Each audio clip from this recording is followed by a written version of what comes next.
Roses are red, violets are blue. Planting seeds of hope is a cool thing to do.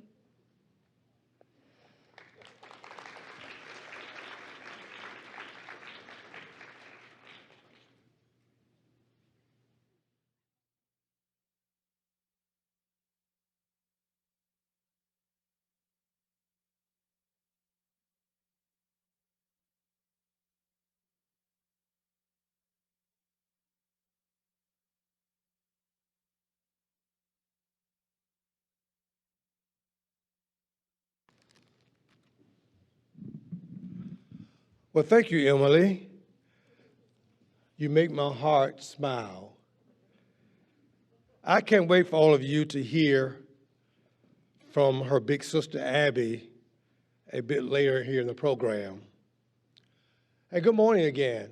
I'm Philip Walker, Chapter's Health System Board member, community advocate, and longtime friend of the Good Shepherd Hospice mission. Welcome to the first annual Hearts for Hospice breakfast. It has been a heartbreaking few weeks for our county and our state. Many have suffered tragic loss as a result of Hurricane Ian. Our community is still working to comprehend the recent and tragic loss of Polk County Deputy Blair Lane. Please join me in a moment of silence, followed by our invocation.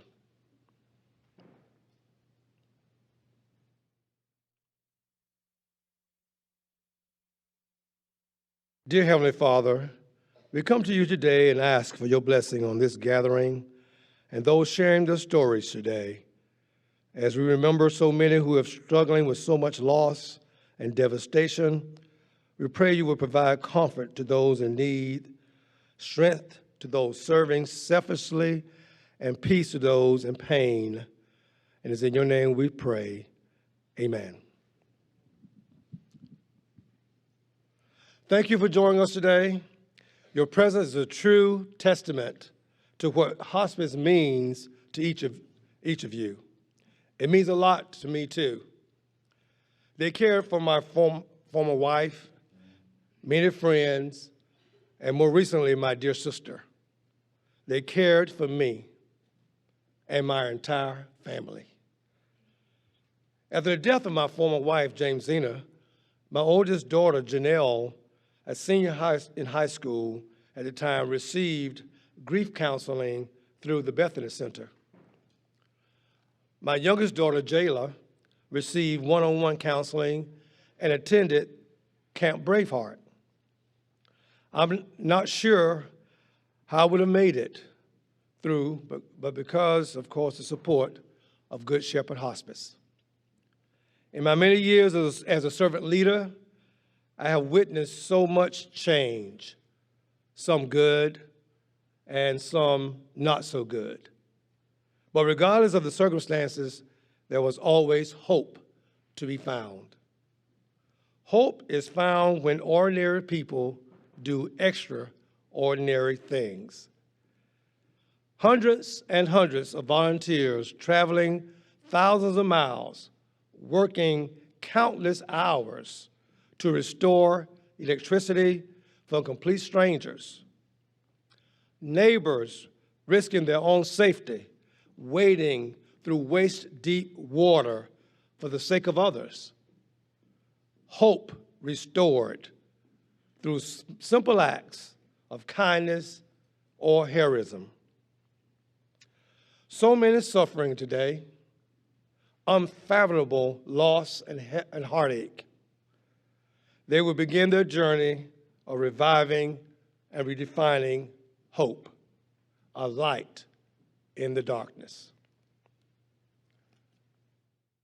I'm reminded every day, we don't always get to choose what happens to us. And I'll say that again. We do not always get to choose what happens to us, but we do get to choose how we respond. Would you agree? Recently, I've heard countless stories that inspire me to try a little harder, dig a little deeper, and look for that light in the darkness. And it's called hope.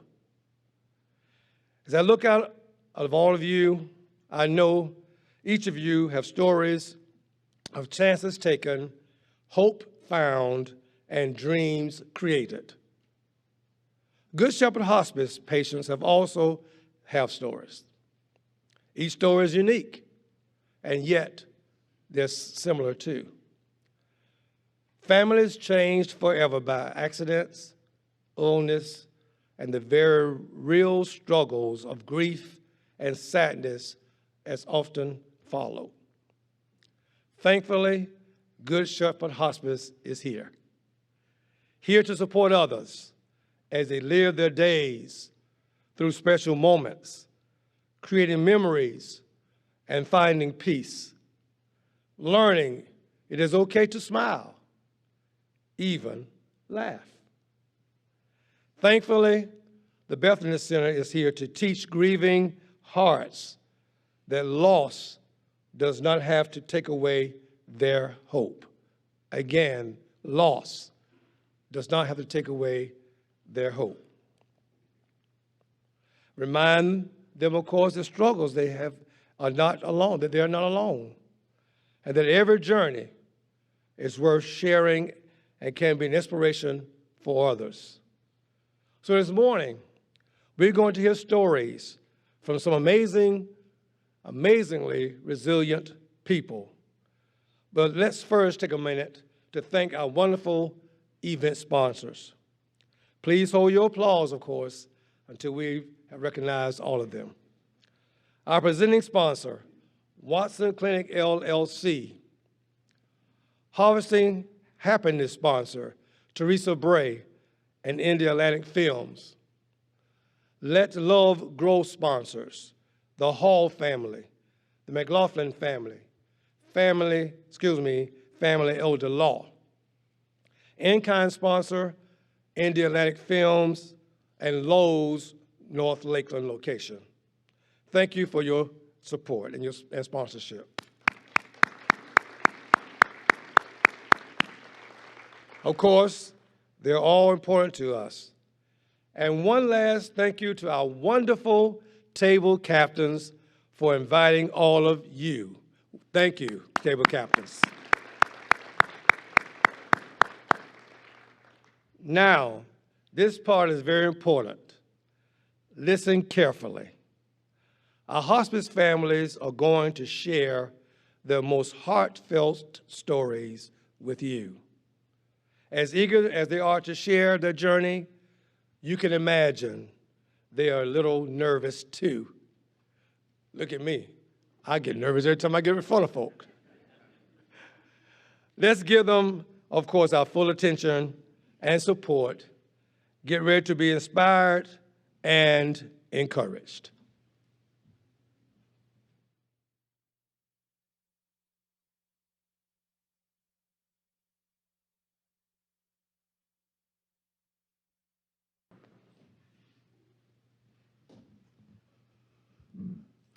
Good morning. I'm Jennifer Johnson, a member of the senior leadership team at Good Shepherd Hospice. It is my great pleasure to be here with you this morning. There's a Chinese proverb that says, "All the flowers of all the tomorrows are planted in the seeds of today." I lost my grandmother 5 years ago. My grandmother was an avid gardener. She loved to work from sunup to sundown, tilling the soil, planting the seeds, and seeing the labors of her work. She loved to invite others to take solace in the beauty of her flowers, listening to the birds and hearing the trees blow in the wind. I once asked her, what was the secret to her green thumb? She said, hope.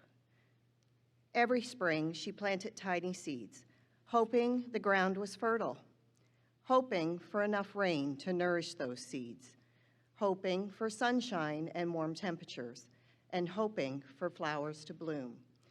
There are no guarantees when the spade turns the earth in spring, no way of predicting whether the elements will cooperate, no assurances that the rabbits would stay away from her blooming buds, and yet she had hope every year that her flowers would bloom, even when so little was in her control. She too understood that when you plant seeds of hope in your garden of life, there are no promises for tomorrow's bloom. Hope is what propels us forward when we face life's challenges. Hope is what gets us past the bumps in the road and find a better path. Hope is believing that the best is yet to come. At Good Shepherd Hospice, we see hope manifested in so many ways each and every day. Hope that those that are writing their final chapter feel loved and comforted in the place they call home. Hope that family members have peace knowing their loved ones will receive the best care as their journey comes to an end. Hope for patients like Mr. Samons. Several years ago, Hurricane Irma destroyed his home, his car, his belongings. He lost everything. Recently diagnosed with bone and prostate cancer, he was referred to Good Shepherd Hospice for care and support. Despite his health situation, he is determined to work when he can. Without a vehicle, he walks to work. He stays with friends but has no place he can call home.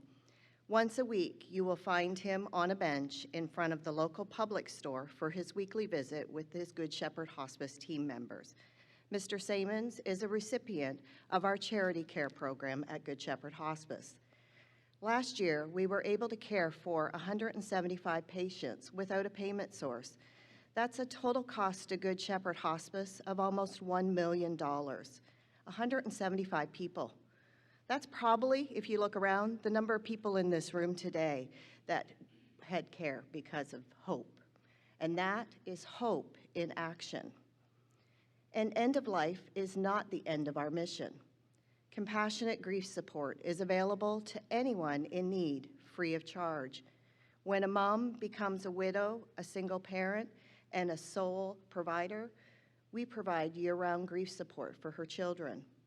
When a guidance counselor calls because students have lost a loved one, we go into the schools. When a company emails us because an employee died in an accident or a community faces a devastating loss, we go where we are needed.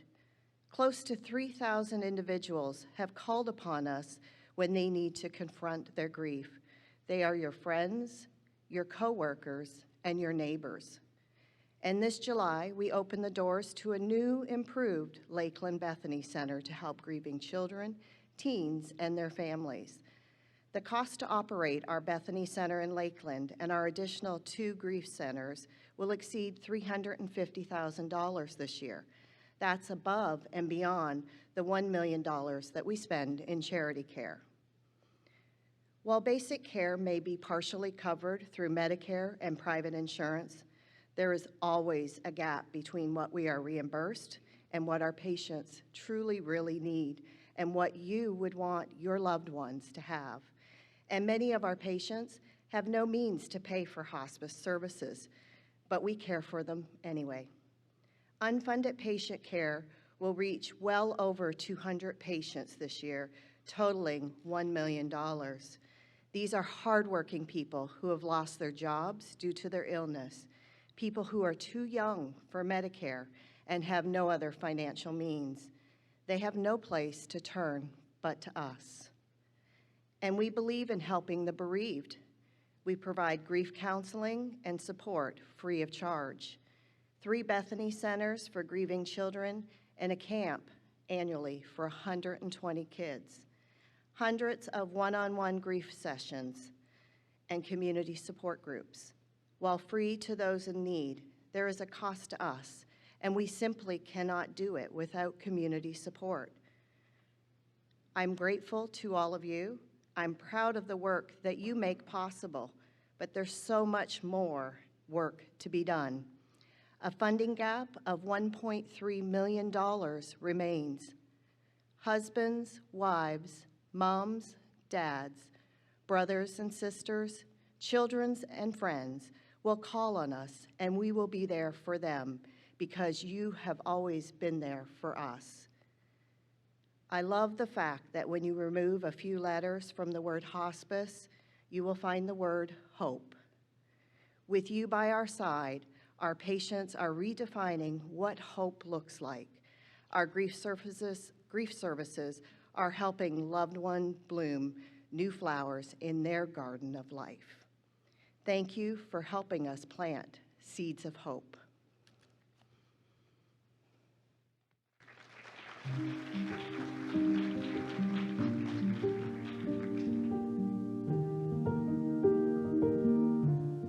There's a lot I could say about my dad. He made us feel like we were the most special person in the whole planet, on the whole planet. We were very close. He was very compassionate and kind. My dad was everything to me, my best friend. Whatever that we were interested in, he would just go for it with us, and he would encourage us, and he'd be right there with us, whatever we were doing. And that's how I became to be a nurse. His guidance and his belief in me stayed strong till the very end, and even when I got a job, he would call me. I'd call him in the mornings after I'd get off, and I'd be like, I need to tell you about my shift. I need to tell you what happened. I miss at night when he would tell me good night. He would always put his hand on my head, and I miss that a lot. And I just miss him a lot because he was a really great dad.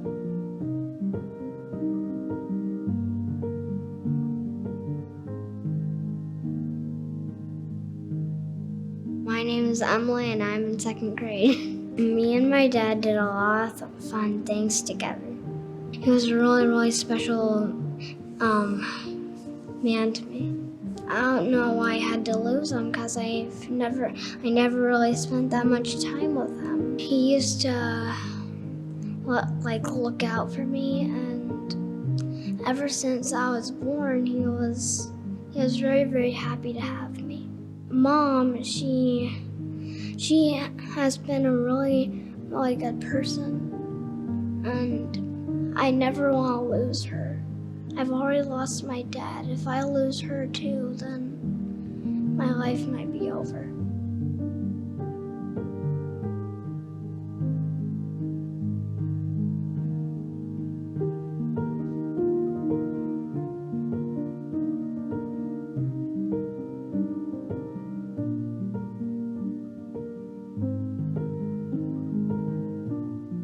My stepdad was just a very genuine, sweet person. He was very understanding and relatable. He also played baseball, football, and he taught me everything I know about softball. He was the one that got me into it. And we had a special relationship, a special bond with each other. Something I wish my stepdad was here for would be probably me being in high school and going through all the high school experiences. Being on varsity softball was something that he definitely would be really proud of me.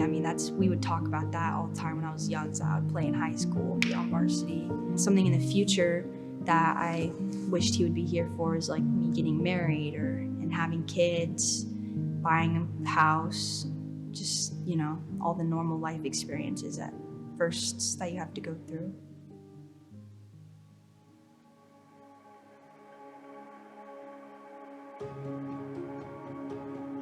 I really enjoyed the bereavement services that was offered. I found it very helpful, something that was familiar to me because of Dad's work with hospice, something that was familiar to come to. It was just like coming home almost. If I hadn't received the counseling at Good Shepherd, I feel like my life, I wouldn't be as far along as I am now. And so I'm very grateful for Good Shepherd. I'm grateful for all their staff and for letting my dad be a part of such an amazing company for so many years. My dad is light.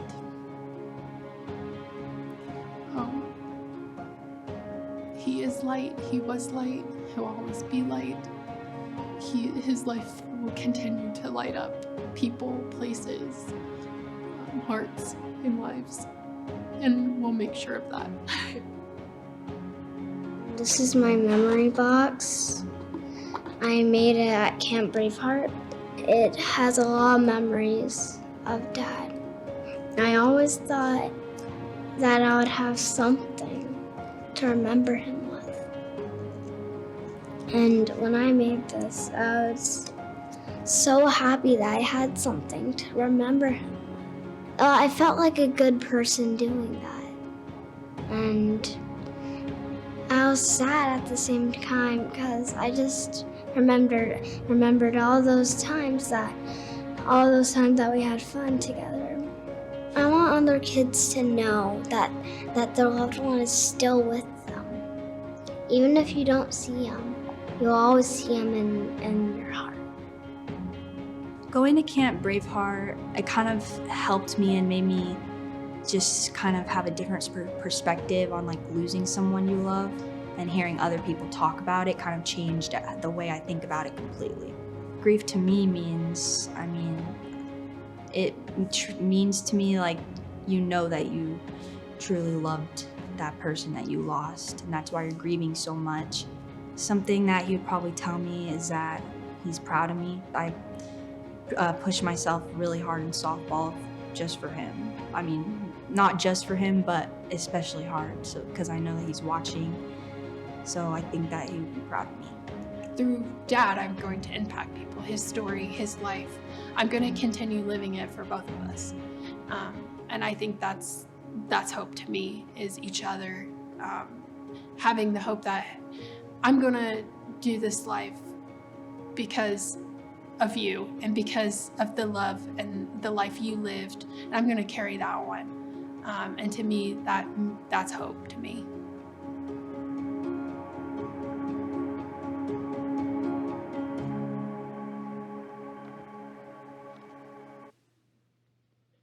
Hello, my name is Abby Ward. Thank you for letting me share my story with you. Be strong, be brave, be fearless. You are never alone. This is what my stepdad taught me, yet alone I found myself. As I shared in the video, I lost him in May of 2021, and life has never been the same. His name was Casey, but I called him Casey. My birth dad lives in California, and Casey was like a second dad to me. He met my mom when I was only 5 years old, and he knew he came as a package. I thought he was the coolest person. He always treated me like I was his own. He made me feel safe, confident, and maybe most important, very special. When I was 9, my little sister Emily was born. My stepdad was so happy to have another daughter, but I never felt second best. The love was immediate for both of us, like we were meant to be a forever family. Casey and I found a rhythm of sharing special times. Our first father-daughter dance is memory that keeps me smiling. This annual tradition was our thing, without fail. He would dress to the nines and treat me like a princess. Sometimes I think he enjoyed them even more than I did. We volunteered together, played catch, he helped me with my homework, and we played music together. We made each other laugh all the time. I could still hear his laughter. My stepdad loved sports, and he was so excited when I started playing softball. He never missed a practice or a game. He was the loudest dad in the stands, and it made me proud. He always pushed me, always encouraged me. He made me brave. As so many do, my stepdad struggled with alcoholism. He fought so hard, and he was determined he would not let it define who he was. Eventually, it got the best of him, and when he died, a piece of me died with him. I felt lost, I felt sad, I missed his laughter and his cheering in the stands, and as a teenager, I needed him more than ever. Anger became a companion, and his absence made it hard to do everyday tasks. To be honest, life was really, really hard. My mom heard about Good Shepherd's Camp Braveheart and asked if I wanted to go. I said, no, thank you, I want nothing to do with it. She asked if I would go to support my little sister, Emily, and I said yes, for my sister, but only for her. I was placed in a cabin with 9 other teenage girls who really didn't want to be there either.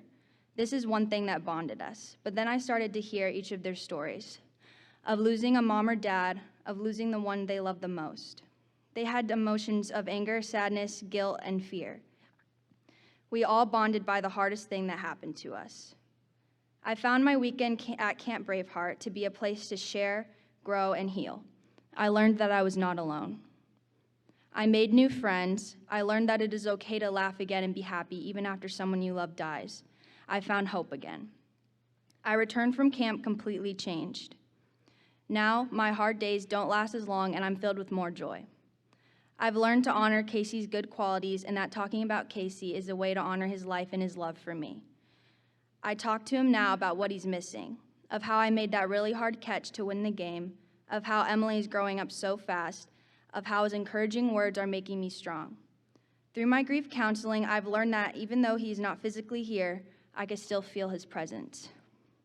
Thanks to Camp Braveheart and ongoing grief counseling, I have the strength and hope to live my life with courage and determination, just the way he'd want me to. Thank you.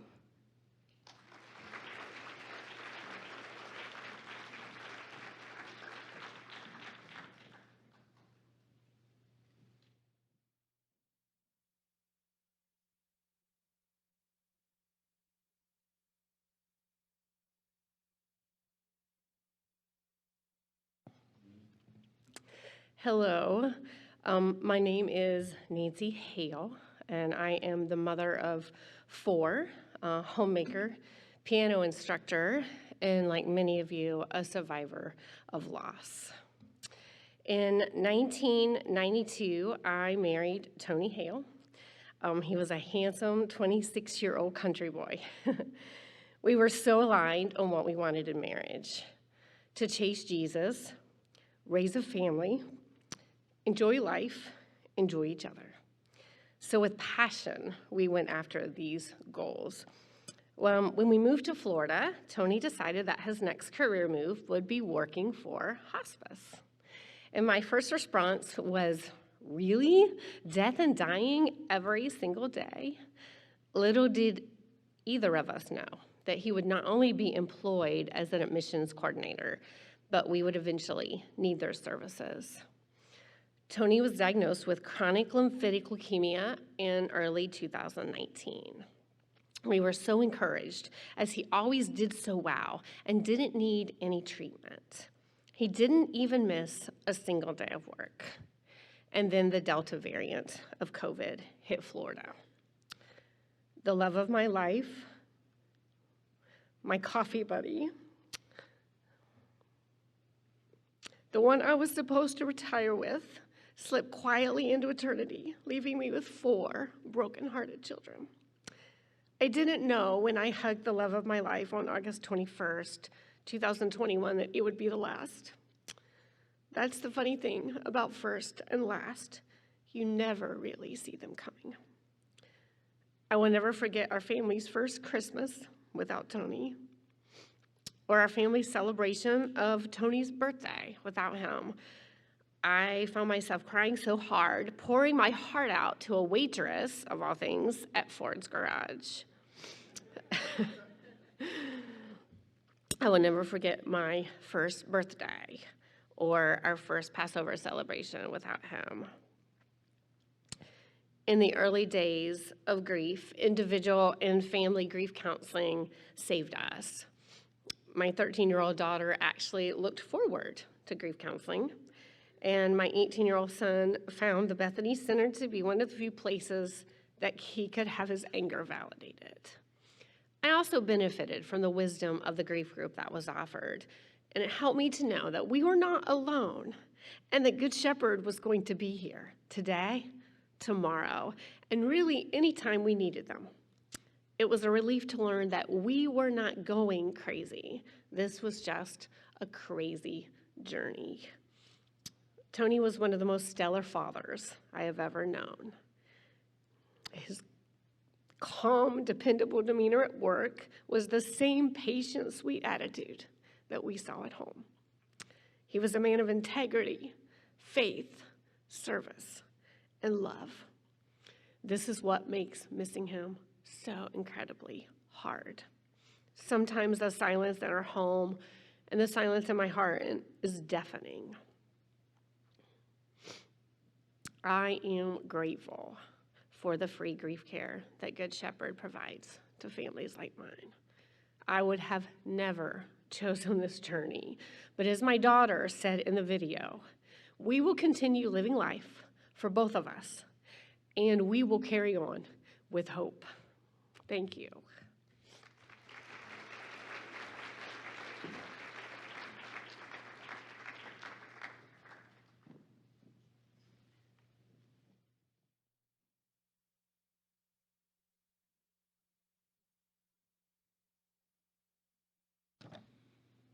Thank you for sharing your stories. Good morning. I'm Jason Hall. I'm the Chief Revenue Officer for GMF Steel Group and a committed supporter of Good Shepherd Hospice. There seems to be a theme this morning of stories that are missing the main character, a dad taken away too soon. As a dad, it touches my heart to see these resilient young women pushing through the darkness of loss. Their strength reminds me of my little sister, Kristen. My sister fought a rare liver cancer and unfortunately passed away following a couple years of surgeries and months of chemo and other treatments. Kristen was hands down the funniest person that I've ever known and toughest. She was witty, she was a great storyteller, and she could certainly command a room. I still have notes saved in my phone of some of the one-liners that she entertained us with while she was in hospice care. I can honestly tell you that she held on to that personality until the day she passed. Throughout an impossible situation and all the pain and medications, she remained strong. Kristen was just 36 when she found out about the cancer. She had a husband and 2 little boys. Grant was 3 and Drew was 1. Kristen and I had some challenging family dynamics when we were growing up, and other than our mom, we were each other's constant support. I was her older brother, her protector, and I felt helpless during her fight. It was the hardest thing that I've ever experienced. But I found hope through my faith and in the faces of the Good Shepherd Hospice team members. They were there for my sister unconditionally and with no expectations. As of today, over 3,000 patients have received the same kind of unconditional love and care. We were overwhelmed with heartache and grief when we lost Kristen. The unwavering support provided by Good Shepherd Hospice continued after our loss through their grief counseling services. The counseling services were such a necessary and impactful part of our healing process. They were loving, empathetic, and a constant source of comfort for my family. When someone you love needs them, they will be there for you too. And that's why I'm asking for you to consider an investment in the lives of loved ones like Lindsay and Nancy and Abby and Emily. And because of the generosity of our sponsors, all the breakfast expenses this morning are covered. And that means 100% of your gift today will go straight to the mission. I realize it might not be the easiest time to give right now. You may be dealing with the mess left behind by Hurricane Ian. Thankfully, gas prices have fallen some, but the impact on the family budget is still there. And I'm sure your investment portfolio has seen better days. But I assure you, few are feeling the pressures of today more than our Good Shepherd Hospice families. Hardworking families who unexpectedly went from a healthy home environment to struggling to pay the mortgage or put food on the table. Our families are broken by the loss of their husbands or wives, mothers or fathers, brothers or sisters. And believe me, we wouldn't be asking if the need wasn't so great. When we looked at what we wanted to ask you for, we decided to request what we really need most: financial support for the day-to-day operations. There is no end to our financial needs because there is no end to those in need of care. So we hope you will consider becoming a Good Shepherd Hospice sustainer today. Sustainers pledge their support for 5 years, allowing us to provide much-needed support year after year. We have some sustainers in the room today wearing a burgundy ribbon on their name tag. A heartfelt thank you to each of you for believing in the mission. You are helping patients and grieving hearts tell their story in their own words. When cancer has taken their livelihood and there is no place to turn, in cleansing tears at grief therapy and hope found at the Bethany Center. I have a very exciting announcement to make this morning. To encourage you all, a group of our friends have come together to match dollar for dollar the first year of every new Sustainer Circle pledge up to $35,000.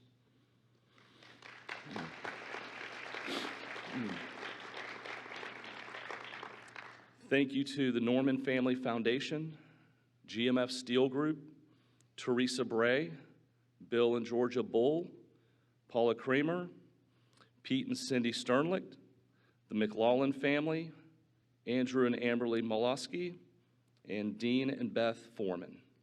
This group is amazing. Let's give them a hand.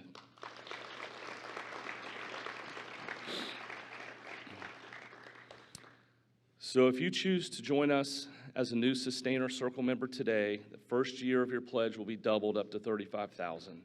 If you are already a Sustainer member, we ask you to consider adding 1 or more years to your existing pledge, increase your giving level, or make an additional one-time gift. Your extensions and increases will also be matched dollar for dollar up to $35,000, thanks to the generosity of our Challenge Gift leaders. Now I'd like to ask the table captains to please pass out the pledge cards.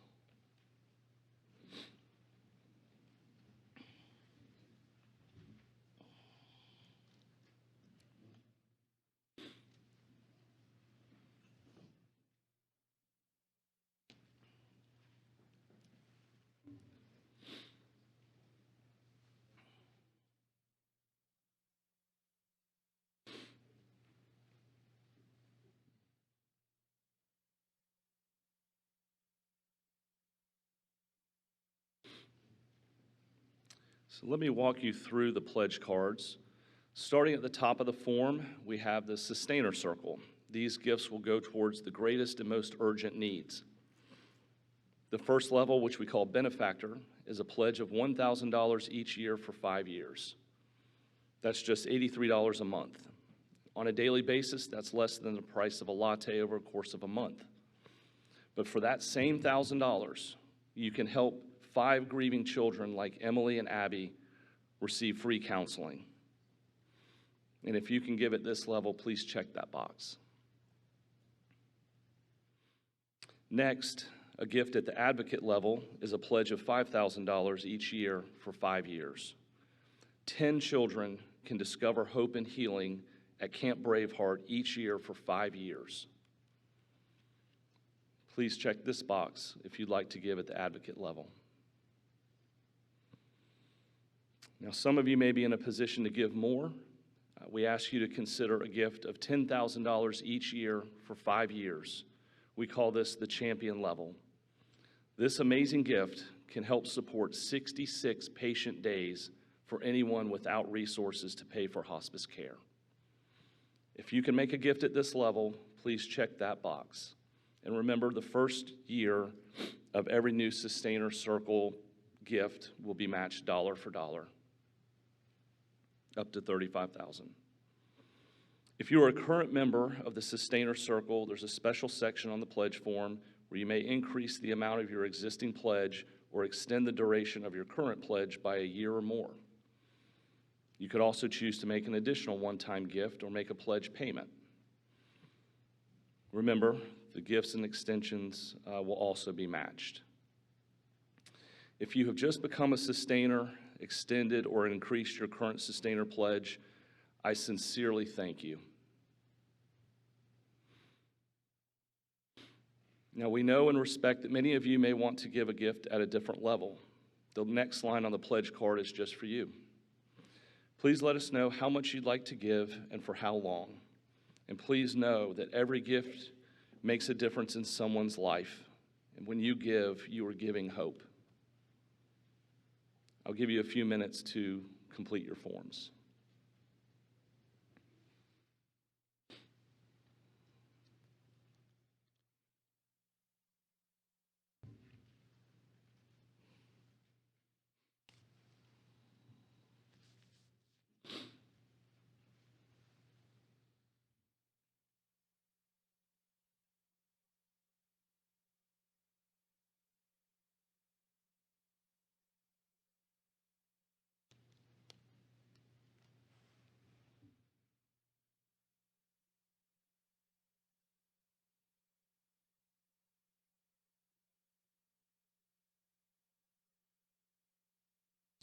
I know many of you are still writing, but if I could have your attention for just a moment, what I'm about to say is very important.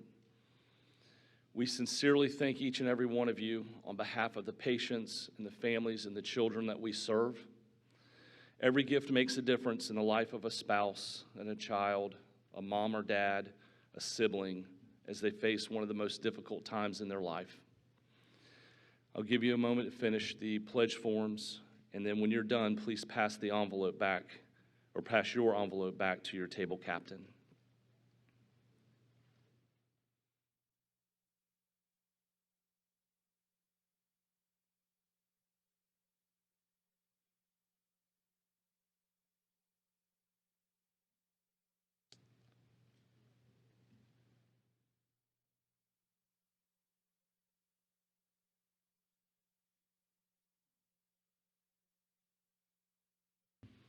Thank you so much for your kindness and compassion. Now I'll turn things back over to Philip to wrap up our program.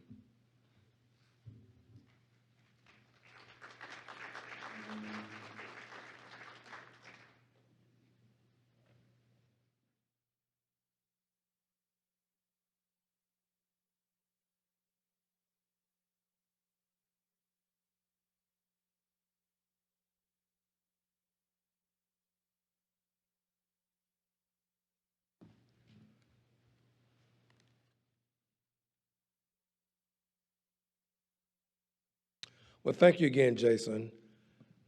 Did you all enjoy those stories? Did it hit home to some of you? Well, it did hit home for me, and I'm sure many of you in the audience can testify to the fact that these kind of things have happened to so many of us right here in this particular room, but others that we know may not be in the room as well. You know, I think about, hearing the stories from those young ladies and of course the mother and knowing what I had to deal with myself as a widower and having to raise children without the mother. And, life sometimes, throws those curveballs at us, does it not? But we know again, as has always been shared in the word hospice, you have the word hope. Hope that, is given to us by, of course, the grace of God, that we can continue to go on, and I'm sure we're thankful to Him and to Him for what He and how He continues to sustain us. So again, thank you everyone for being with us this morning.